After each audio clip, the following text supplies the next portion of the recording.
विद्वान और भूतनी। एक गांव में एक बहुत बड़ा विद्वान रहता था।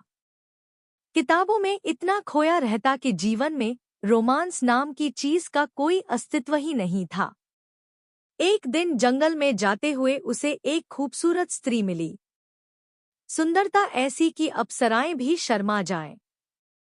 वो बोली, मैं एक भूतनी हूँ, लेकिन चिंता मत करना। मैं दिन के 12 घंटे एक परी बनकर रहूंगी और बाकी 12 घंटे अपने असली रूप में एक भूतनी। विद्वान चौंका, फिर सोचा, 12 घंटे की परी भी क्या कम है। और दोनों ने कर ली शादी।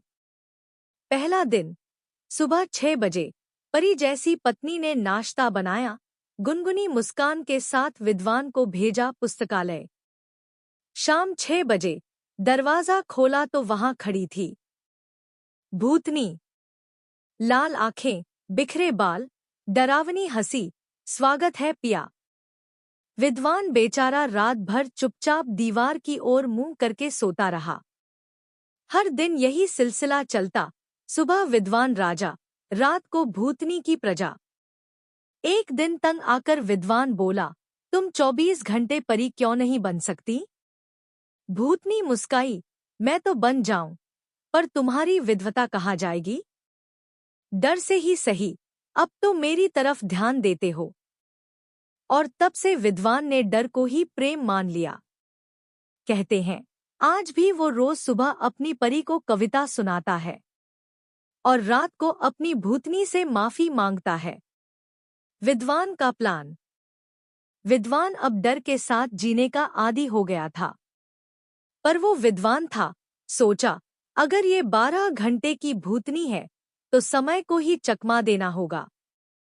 उसने एक यंत्र बनाया, समय घड़ी उल्टी पलटी, जिससे दिन और रात के समय को उलट दिया जाए। अब जब घड़ी दिन दिखाती, असल में रात होती और रात में परी बन जाती भूतनी।